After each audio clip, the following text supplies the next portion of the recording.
ગુજરાત સહિત 7 રાજ્યોમાં ભારે વરસાદ બાદ પૂરની સ્થિતિ અંગે ગૃહમંત્રી અમિત શાહે કરી સમીક્ષા।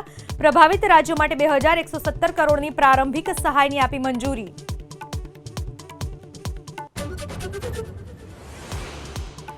ભરૂચના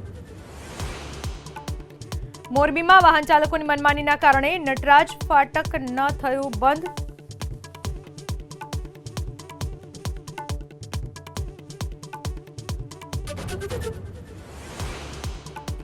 ગુજરાત સહિત 7 રાજ્યોમાં ભારે વરસાદ બાદ પૂરની સ્થિતિ અંગે ગૃહમંત્રી અમિત શાહે કરી સમીક્ષા। પ્રભાવિત રાજ્યો માટે 2117 કરોડની પ્રારંભિક સહાયની આપી મંજૂરી।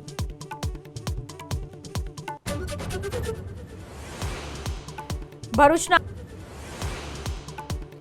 મોરબીમાં વાહન ચાલકોની મનમાનીના કારણે નટરાજ ફાટક ન થયું બંધ।